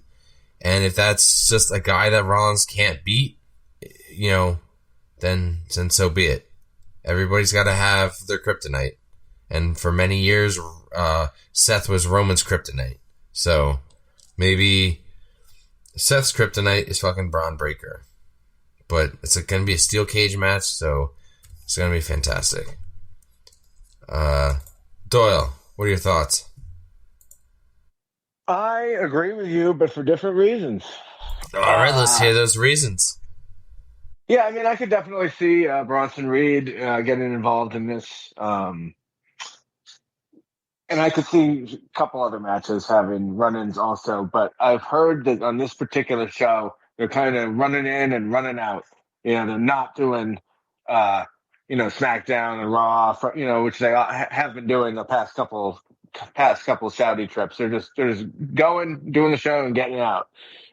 So I'm not sure how many extraneous people they're going to be bringing with them, which isn't to say Bronson Reed is extraneous, whatever. I don't think this feud is almost over. I think it's just getting started, unfortunately. I kind of wish they were going to end it, because at this point, they should have just said, you know what, this is cursed. Let's just go do something else. Austin Theory's the only member of the division that hasn't been injured throughout all this. Seth Rollins has, of course. So it's just kind of been a mess. Not necessarily the Booker's fault for once. But I was all set to lean towards Rollins winning this until he interfered and cost the Vision the tag titles. And because they just 50-50 book fucking everything. I think that Breaker's going to have to get the Duke back for the Vision side, for the heel side. And yeah, if it's, it won't be, it's in a cage, it won't be clean, but it won't be clean as a whistle. I would expect, the Vision to get involved and Street Profits to get involved. And yeah, probably Bronson Reed. But I think Breaker will take it. And this feud is just getting started. Oh, okay. All right. Tyler, let's hear it. Yeah. Dominance. I think that's what we're going to see. And it's going to come from Braun Breaker. I think Seth is going to have his moments, where he tries to school Breaker. But, as Doyle mentioned again, they're lining it up with them lining it up with Seth getting involved and, the Street Profits and everything. Like, you keep sticking your nose in something that you want to be done with. So obviously it's going to keep going on and on. So, I think Breaker wins, and Seth can't handle that, so he's going to keep chomping at the bit until he maybe finally gets one. But, for that to happen, Breaker's got to win. Dre? Yeah, Braun's going to win this match. Obviously, they need to build him back up since he's come back, and Seth already has what we thought was a definitive win over Braun Breaker, just for them to circle back and do this. So doesn't do Braun Breaker any favors for him to have two definitive losses against Seth Rollins. So Braun's the future. Braun's the one that I believe they still want to push. So Braun's got to come out on top in this. Out on top. All right. Let's move it along. The triple threat match for the WWE Undisputed Championship. And the reason why I want to go into this one before we go into the King of the Ring finals, because that kind of varies where that match also goes. We have so many possibilities. Cody Rhodes versus Gunther versus Sami Zayn. How the fuck did Sami sneak weasel his fucking way into a title match? This man was slapping water bottles around a week ago. For weeks. I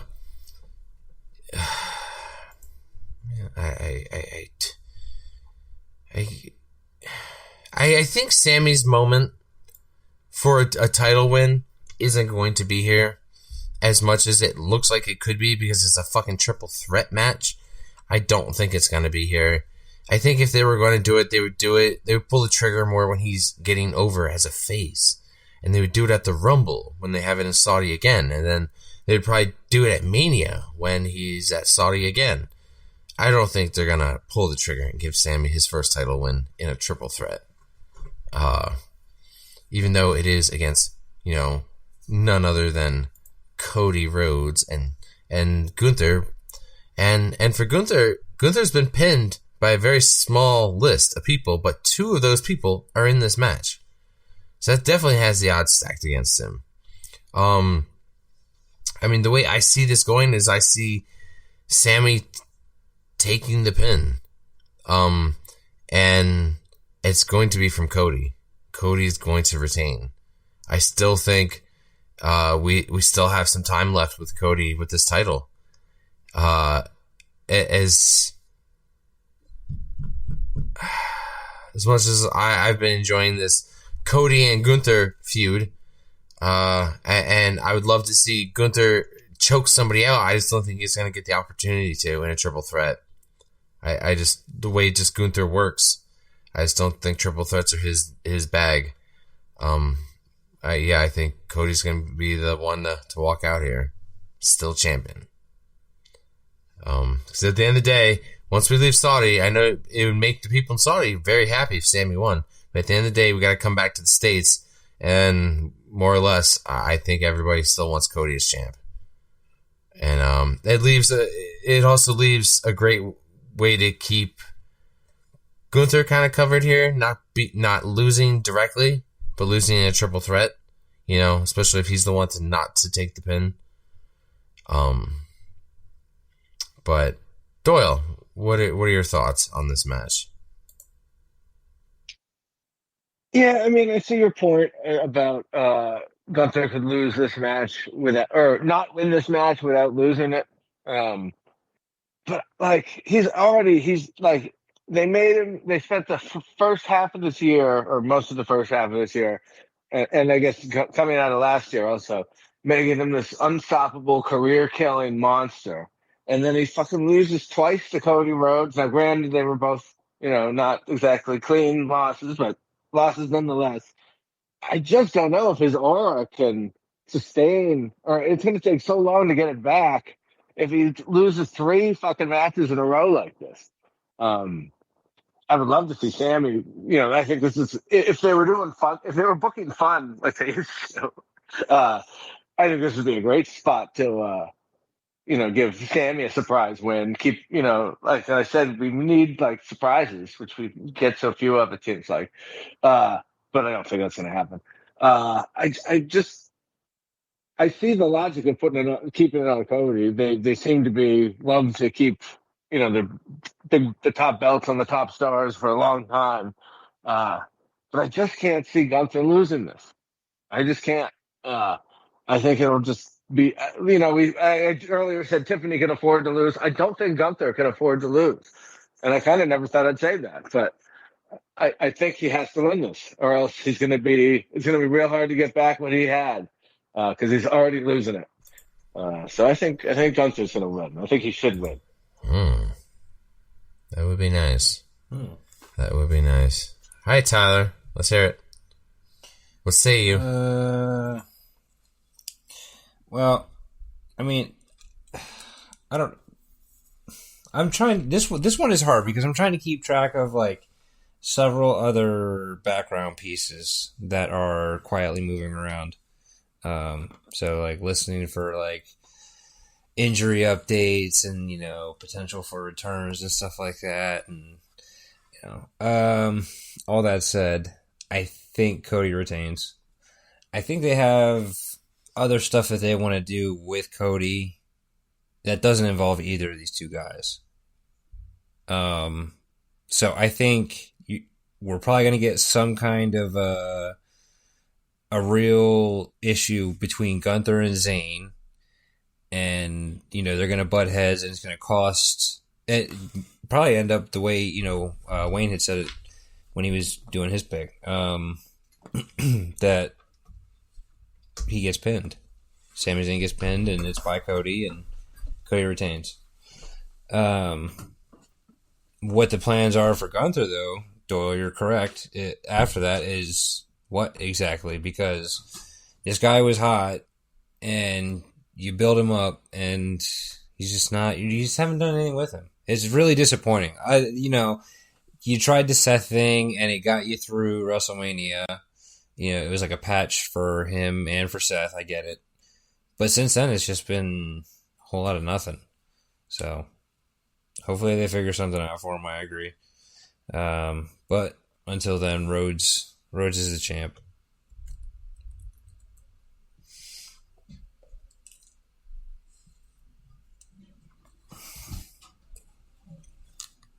I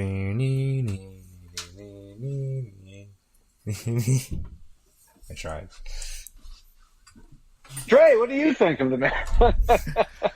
Well, yeah, I'll just hop right on in here. Oh yeah, you couldn't keep the show going, Tyler. No, absolutely. You couldn't just be like, "Oh, well, Trey, no, what are you know your what? thoughts?" My mind completely just Co-host. locked up. I step out to take a whiz, and this man can't get that. I walked right by you.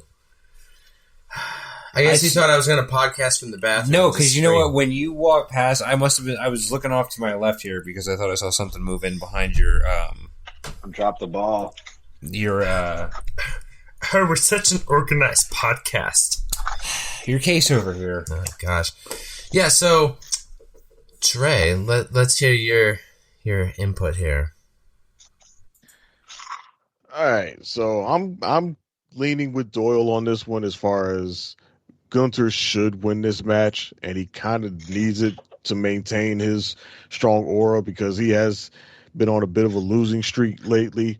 Although I am also of the mindset that given how dominant and how many wins he had beforehand, a couple losses right now don't really hurt him that bad. Don't hurt him that bad. A couple of losses now wouldn't really hurt him that much. And he could probably stand with being knocked down a little bit just to get built back up later. But I also understand the argument that, if he's one of your top guys, he does kind of need to remain somewhat strong if you're going to keep him in the world title picture. I don't know. I'm kind of conflicted on that as well. Just the whole keeping people strong thing. I think it's a bit of a double-edged sword where they seem so afraid to have their top stars lose sometimes that I think it hurts storylines, but that's neither here nor there right now. This match, I think Gunther should win it, and I think somehow Sami Zayn should do something that ends up taking Cody out and allows Gunther to take the advantage to get the win, whether he does something devious or something dirty or what have you, which will then translate into Cody and Sami feuding one-on-one, probably going into SummerSlam or something like that. My only hesitation on that is that then who the hell is Gunther to go to defend that title against at SummerSlam? I guess they could just pluck anybody, a returning Drew or a returning Randy Orton or something like that, but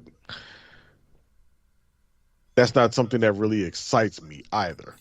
Right. So that makes me kind of think that they, as safe as they clearly like to play things, that they will play it safe and keep the title on Cody into SummerSlam for whatever big name match that they want to have at SummerSlam. Right. You know what? Like, I just want to put a pin in that. Dre, think down the road. Who else is on this roster right now that I would love to see face Gunther down the road? Not now, but Obafemi versus Gunther. That tickles me a little bit. We'll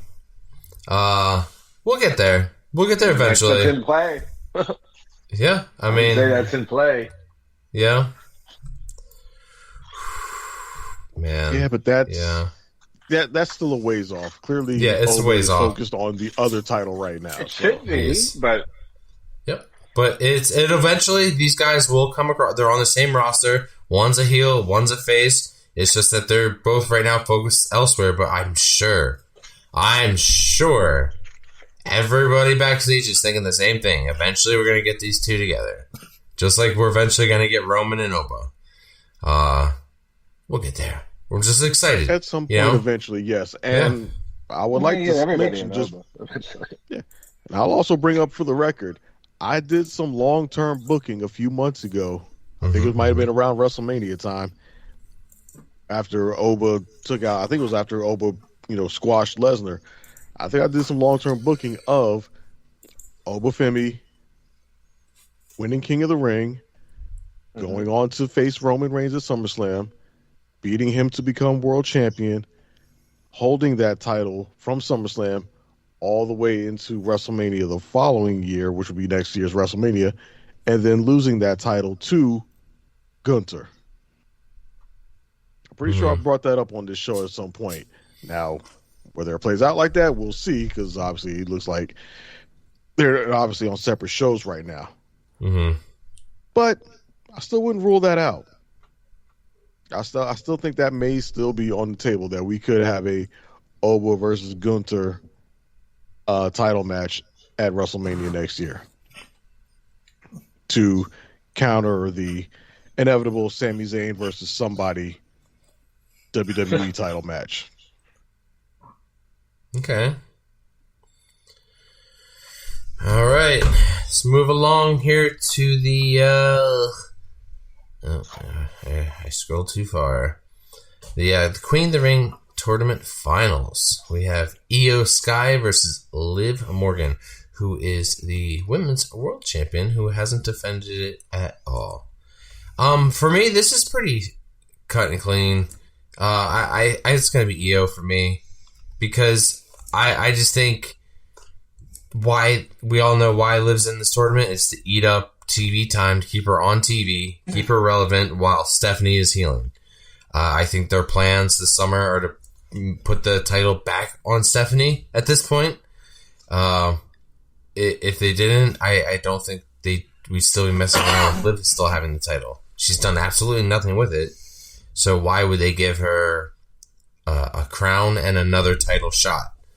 I understand the former Judgment Day girls versus each other. Rhea versus Liv. I get it, right? Title for title. It's very enticing, but I feel like there's more of a story, and there's more people who rather see Io versus Rhea, and I called that a while ago. I brought that up a couple times. Like, that's what we want to see. That's where it's heading, right? I mean, she's on the other roster, and the only way to get over there is for a title shot, right? It makes absolute sense if Rhea is healed by then. Because I could, Rhea versus Io, and then a returning Stephanie versus Liv. There you got your two women for SummerSlam, night 1 and night 2. It just makes more sense. It made no sense to put Liv in this, but for Io to overcome beating a women's world champion, and Liv can take that loss because she won't lose her title in the process. So let's take the L. And I mean, come on, Io Sky kind of deserves something, right? And just throw her a fucking bone. She didn't get anything for WrestleMania. Give her something, and this is it. This is it right here. This is the payoff. So, Doyle, what do you think? What say you? It's odd because this might be the match of the night, but at the same time, I feel like there's no good option here for what they've done. If Liv wins, you set up yet another Liv Rhea match, which sounds nice. But like, why would you want to unify these titles right now? That doesn't make any sense. And even if you were going to do that, Liv isn't the kind of person that would do that. Like, Rhea might be, but Liv's the one doing all the work to make it happen. It doesn't make any sense. On the other hand, if Io wins, you get either a rematch with Liv, which is fine, but it's something we just saw, or you get yet another Io Rhea match, right? And I feel like that is so much more deserving of a whole story, not just like a match because match. Because you won the match, you get I feel like the next time those two face each other, it needs to be like a built up storyline. involving somebody turning heel. So I don't know. I think it's going to be EO. And I guess I'm hoping it's EO and Liv again at SummerSlam because, like I said, as much as I am looking forward to whenever EO and Rhea face off again, I just think it deserves, months of build up. And it could be a SummerSlam match, but we haven't been going there, And we in fact just split them up. So it just seems like why would you do that match here? So I think it's going to be EO, and I hope that leads to EO Liv 2 rematch. But I don't think there's any good option here. I think they all have problems. All right, Tyler, let's hear it. I once again agree with the consensus thus far. Io walks away the victor and the chance to face Rhea. I think this one will be a test of their friendship. I think for as much time as they have to do it, with what's on the line, that's a friendship can, you throw some gold in there and it'll test everything. So we'll see how strong their bonds are. As far as for Liv and the whole Stephanie storyline, I don't know what the timeline for Stephanie's return is, but that I think needs to be resolved pretty soon because I don't know how you guys feel. I feel like I'm starting to get a little bit of fatigue on it. But no, that's just me. Io wins it, and on to the next. All right, Dre. So basically, Doyle, what you're saying is that this entire Queen of the Ring tournament has been booked terribly. Yes. I don't understand why Liv was even in it in the first place. That makes no sense. To which I agree 100%. From the moment they showed us the bracket with Liv Morgan in it, and we all had the same reaction of, why? What? This has been completely just fucked up. Even having fatal 4-ways. Like, when we looked at, remember when they first brought it out, we thought we had a bunch of one-on-one matches? That gets us every year. Yeah, but remember when we first saw the bracket and we thought it was going to be a bunch of one-on-one matches, and we were like, yo, this opening round looks kind of lit, though. These are some good matches. Actually, they're fatal 4-ways. Oh, well, fuck this shit. Every time they do a tournament, we fall for that. Yeah. And it's like, oh, well, just ruin that shit. And here we are with, as you said, either Io beats Liv just to challenge her again for the same title. And like, hey, I just beat you a few weeks ago. Let me beat your ass again in a couple more weeks. Or Io beats Liv to run it back with Rhea. So they could rehash the same storyline of Rhea's never beaten Io. Rhea's never beaten it. But you know what they'll probably do? They'll drag it out. She'll be the winner, which, yes, I am predicting Io Sky to win this. But she's going to be the winner, and they're going to play out this whole conflicted angle of, do I challenge my friend? She's my friend. I love Rhea. It's my friend. I don't want to fight her. Or do you run it back with Liv? And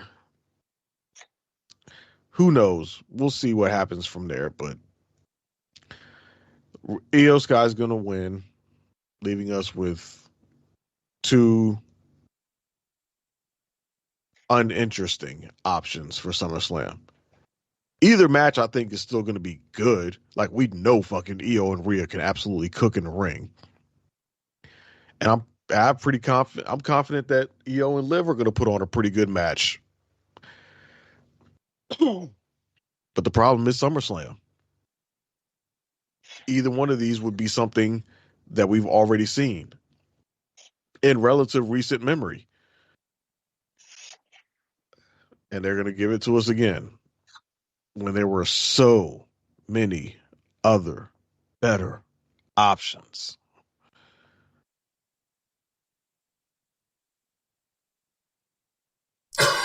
Yep. I'm good and demoralized now. I don't know about y'all. All I said, like, Raquel Rodriguez would have been so much more interesting as a Queen of the Ring winner. I don't know why the fuck they not pulling the trigger on that shit.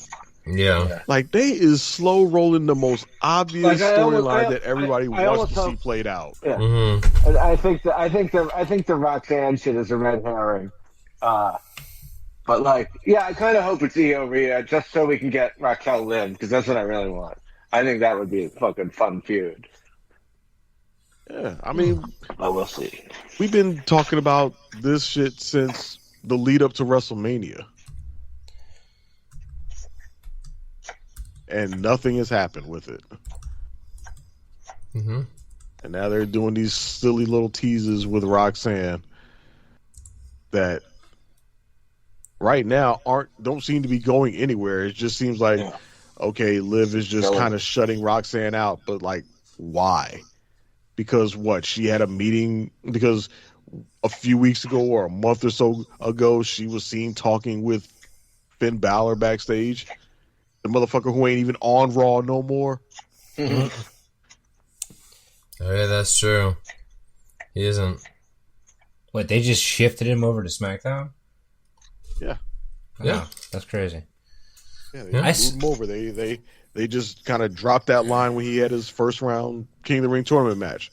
Finn Balor in the match. Oh, yeah, that's right. SmackDown. Like, oh, yeah, okay. Well, that happened. Yep. I do remember that now, yep. Oh, I want to ask you guys, did anybody else see the memes where it was like, hey, Finn Balor is fired and then was immediately hired back as Finn N.O.D? And then he was Finn, but he was bald, and then he had like a whole bunch of tribal tattoos. Like it was like all AI. I don't know. I saw it like 3 times this past week alone in my feeds. Yeah, it says Finn Balor got fired and then was rehired as Finn N.O.D. So like he was basically part of the bloodline. But I don't know. It's a tangent. It's a whole side story. I just wanted to know if you guys have seen it. No, and if I did, I probably blocked it out so fast it didn't register because I've got a pretty good AI detector. So the moment if I'm scrolling social media, the second I even see a picture that I recognize as AI, I immediately ignore it. I don't give 2 shits about whatever it is. Yeah. AI slaps. Yeah. Yeah. All right, let's get to the last match here. We have Jey Uso versus Oba Femi in the King of the Ring finals for the men. They will earn it says here, earn a world championship match at SummerSlam. Is that because they're both on Raw? Do they not get the opportunity to pick the WWE title? Because that kind of changes not things. Since Jay's under orders to go after the WWE title, right? So I think they just mean world title is just a generic term for one of the top belts. Right. Because Roman telling him to go for that title. Man, day one when this tournament started, I think we were all in agreement that Oba Femi should be winning this. He is posed for this position, right? Like he looks like the man who's just made for this. The ruler, right? Is coming for his crown. Like the promos he's done building up to this has been great. I have been all about it, man. I'm thinking like, damn, like him, this is the legit way to get him right to the top. And I understand him feuding with Brock definitely puts him up there, right? But this is for a title. This is for a title shot. This is going to elevate him to the next level. And putting him against Roman would be fantastic, right? But he also has run his mouth between his promos, not focusing strictly on the King of the Ring, but bringing up Brock Lesnar. This feud is not over. We're not done with Brock and Oba. And that makes me believe that Oba is not going to win this. But I don't believe in my fucking heart of hearts that Jay could beat Oba clean without something at play. Something. Whether it's Brock Lesnar interfering or some bloodline shit. I don't see it happening. I just don't see it. I just don't see how you feud with Brock and then you basically crush everybody else in your path on this tournament, and then Jey Uso's the one that stops you. I just don't see the Yeet Man being able to. I understand before I thought there's no way that Jey Uso could put away Gunther, but he made him tap. This one's just not believable to me. But I also don't see them trying to do something silly like run double duty for Oba. That'd be crazy, right? 2 nights in a row, facing Brock Lesnar one night and then facing, the world champion. 2 nights. That's so much for a guy who's just been called up on the roster. That's just too much at once. I see him having another match with Brock in Minnesota. And I see them once again attempting to trust Jay here in the main event, right? And the only way you're gonna get him into the main event again is if you feud with him with Cody. I mean, it seems like he could go for Roman again. I think they fought in 2023 at SummerSlam.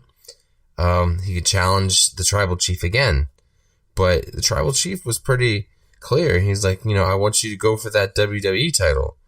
And bring that back to us. And he believed in him, But I spit this idea to Tyler the other day. We were chilling in the parking lot, shooting the shit. And I said, wouldn't this be crazy? How they're trying... WWE is very high on bringing the bloodline together, all of them together, and we've seen them trying to get Solo over. But we also saw this week that Solo also cost Jimmy his match against LA Knight. Not Jey Uso, Jimmy Uso. Right? And we've been seeing, I think Tyler brought it up, we've been seeing Jey Uso look like he's been crashing out lately. He's been unhinged. It looks like Jimmy's the one who's been trying to keep it all together. Mm-hmm. So what's to say that he doesn't win this tournament, go on and face Cody, beat Cody, and now he's on SmackDown, and, to hell with the Tribal Chief, now he's on SmackDown running that show, and who else follows him but Solo Sikoa? Because Solo does not want to run with Roman. But if we split Jay up again, but this time, I feel like that would elevate Jay. And now Jay would start his own bloodline, stable. But now he's in charge. Now he's the WWE champion. We have Jay on one and Roman on another. I don't know. There's so many possibilities with this outcome, They could definitely play it safe and just give us what we want. Give us Oba, right? It's the most obvious one. Give us Oba. But goddamn if they're not over this fucking Yeet shit, and we're going to get it again. I really don't want to see Cody versus Jay again. I don't want to see this run back. God damn it. Doyle, I'll shut up. Let's hear your opinion. Going back to a couple of months ago, and I still think it's true, Obafemi absolutely should win the King of the Ring. But I don't think he's going to. It's obvious they're going to do Femi Lesnar 3, right? I'd be shocked if he doesn't get involved in this and cost him the match. If he wins, what are the options? The options are he works twice. One night with Brock, one night for a title. I don't think that's a realistic possibility. And it would be even worse would be if he wins the King of the Ring and forgoes his title shot to go after Lesnar. That would just be fucking horrible. So I think the only answer is to have Jay win. Then what do you do with that? I don't think Jay Zane is on the table as a possibility. But yeah, I mean, you could see Jay Cody again, you could see Jay Gunther again, or you could see Jay Roman again. That might be the most interesting thing to do at this point, I think. Although, just one line, it's been going on for quite a while. You remember, I think at WrestleMania 40, they were talking about the Bloodline being in the third inning, and we laughed. Ha ha ha! How could that be? And 2.5 years later, here we are. Remember how stale the N.W.O was towards the end there? The Bloodlines been going on for 6 years now. The N.W.O was 4.5 years. The Monday Night Wars were only 5 years. World War I was 5 years. World War II was 4 years. The Korean War was only 3 years. This is outlasting historic, world-changing events. Yeah, I think I brought this up on an episode. Rather than perpetuate this, I should be advocating for them to take the Bloodline out back and shoot it in the back of the head, old Yellow style. But I don't think that's what's going to happen. I think Jay's going to win. But I don't know who he's going to face. I have no idea. I guess that's why it's interesting in theory anyway. I think the most interesting of those options would be Jay Roman, actually. How we get there is beyond me. I don't know. But I think Jay is going to be our King of the Ring. All right. Tyler. Yes, sir. I guess we'll get your opinion. Come on. You sure? All right. Do they want to hear it? Let's do it. I see your stack of paperwork of notes. Do they want to hear it? Unfortunately. Go ahead. All right. Well, I mean, to keep with the trend, I agree with you guys. You and Doyle both. They're trying to put Jay in some kind of a power position. And I think that point was excellently made when Jay gave Roman the order to spear CM Punk. Like, for Jay to give that order, you know what I mean? Like, that's... unless it was just, like, the heat of the moment or something like that, but, like, that was definitely, like, a viewpoint that I caught and held on to. So they're trying to do something with him. And I see him winning, but I don't see him going for Roman's title. I think the crashing out is like a play, you know what I mean? I think he's going to play it smarter this time. So he's going to build his power base, and then maybe we get to a fucking Bloodline Civil War all over again. Who knows how that goes there. And I kind of lose track of what no, we have the Oba. That's right, Oba. I think Wayne, your point was excellently made when you mentioned how Jay can't get it done clean. So, of course, what better way to stoke the fires of the Beast Wars and have Brock Lesnar return and fuck everything up for him, you know? And that's how you start off the whole Jey Uso power trip. So it's going to be interesting to see and watch this match unfold. I think I'm going to be on the edge of my seat the entire time, and I think Jey Uso gets the win.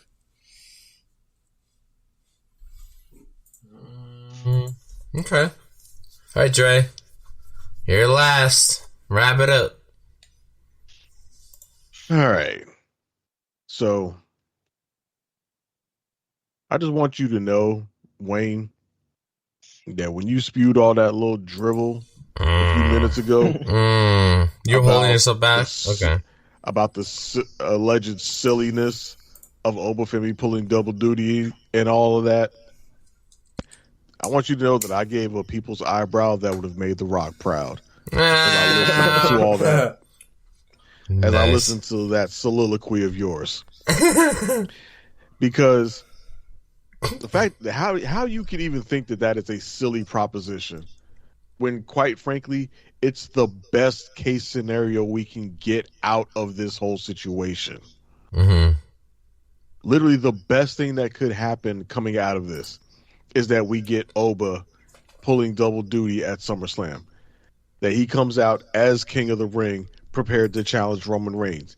Mm-hmm. And that Brock Lesnar injects himself either in the match itself somehow or shows up after the match when Oba is celebrating to attack him. And then Oba says, all right, I'm sick of all y'all motherfuckers. Give me Brock Lesnar and Roman Reigns at SummerSlam. Mm-hmm. Now, the way WWE could fuck it up is if they somehow shoehorn that bullshit into a triple threat match, which I think would be fucking stupid.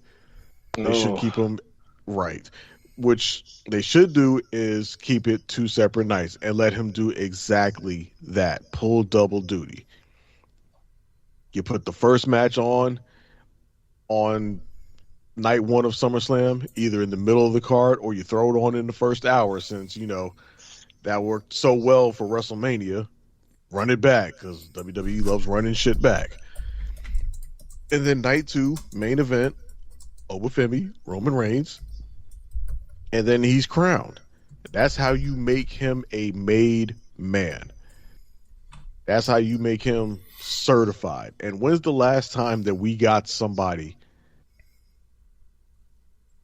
in their first world title win be solidified as the top guy? Mm-hmm. Probably the last person that we got in that manner as that guy that quickly was probably Brock Lesnar back in 2002 when he debuted after WrestleMania and made his run all the way up to SummerSlam to defeat The Rock. After he won the King of the Ring tournament. After he won the King of the Ring, yes. Mm-hmm. He's probably the last one. And I think Oba is on, he's on that trajectory. He's on that path. Similar to like what Goldberg did when he did in WCW. When he had obviously his streak went much longer. He was like over 100 wins in the undefeated streak. But he did the same thing. Showed up, ran through everything. U.S. title, world title from beating Hulk Hogan on Nitro in Atlanta. Oba, I think, is in that same vein. But obviously he's not really on an undefeated streak, although technically he has not lost. Mm-hmm.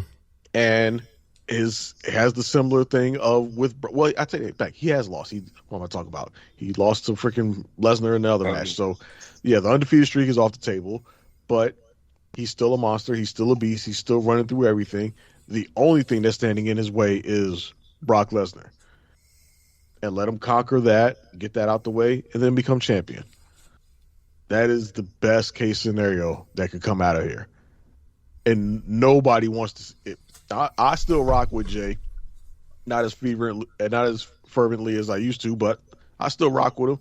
But nobody wants to see Jay come out of here as King of the Ring and go on to challenge Cody at SummerSlam. Like, that match ain't moving no needles whatsoever.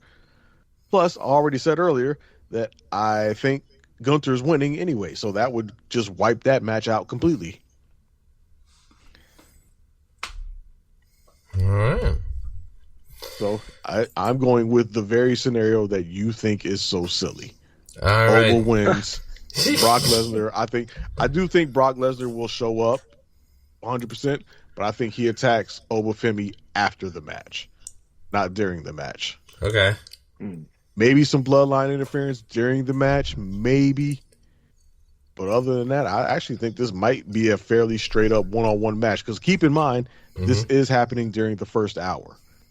So they ain't got but so much time to work with between the opening shenanigans and whatever have you. And they have a hard out after the first hour, which I think this match will be second after Liv and Io. Mm-hmm. Man, think about it. They've had Brock and Oba doing a lot of the first hour on ESPN. at the most recent pay-per-views they've gone against each other. Well, I think Lesnar is one of their most recognizable names. Mm-hmm. Hell yeah! And if you're going to put it on ESPN, you want somebody. You don't want to think, who are these two guys? You want to think, at the very least, who's this guy fighting Lesnar? Mm-hmm. You know? Yeah, the crossover thing: TKO, UFC, WWE. Lesnar's the one name that connects them all. Synergy, pal. Yeah. Okay.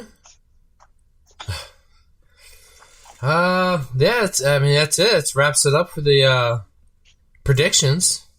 Wrap it up. We had like I said, we had a heck of a gap, it felt like, between episodes here. Pay-per-view is this weekend. And believe it or not, next week we're going to have to try to record a day earlier than we normally do, because me and Tyler are going on vacation the same day, for July 1st through whatever. So we're going to miss some wrestling. Hopefully we get a pay-per-view pay-per-view post-show in right before we leave.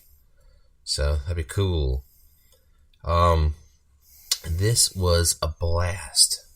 As much as I would love to stay up for another hour or so and totally shoot the shit about wrestling. Oh, this sounds so enticing. Yeah, right? I'm gonna go. We were gonna try to record tomorrow, but some of us are going to the movies. I'm gonna go see Supergirl. Super exciting. Looks like it'll be pretty good. So... Tyler, do you want to say anything before we leave? Take care, everybody. Stay safe, stay healthy. Watch the heat. Don't overexert yourself. Just take it easy and stay cool. All right. Dre, got anything you want to plug, buddy? As always, Instagram.com/podcast championship wrestling. Yeah. And hopefully, when we get back from this little break, this little vacation, SmackDown will be going to 2 hours, and me and Tyler can start doing some SmackDown Raw reviews. Bringing it to you live. Yeah, to you live. Doyle, do you have anything you want to say before we leave? Yeah, we're getting some likes over on Facebook, so keep that up. Like the Facebook page and catch us in the Discord. Yeah. Yep. Because when Doyle is not at another wrestling podcast, he's here. So... we're gonna end up calling him part-time Doyle. Cheated. Yeah. Alright, let's get the fuck out of here. Later. Okay, take it easy. You are the world's dumbest son of a bitch! The fact that day in and day out, for almost 6 years, I have proved to everybody in the world that I am the best on this microphone, in that ring, even at commentary. Nobody can touch me. You are not ready for Oscar! Because the Street Profits are up and we want the smoke. You're next! Talk about your songs, talk about John 3:16. Austin 3:16 says I just whipped your ass. Well, let me tell you something, brother.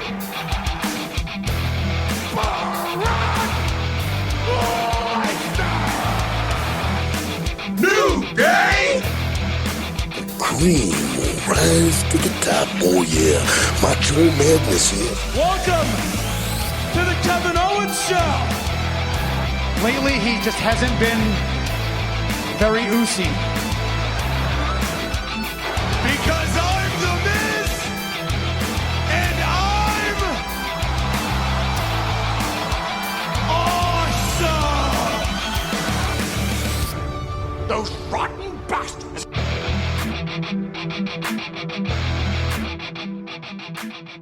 Bye-bye, bitch.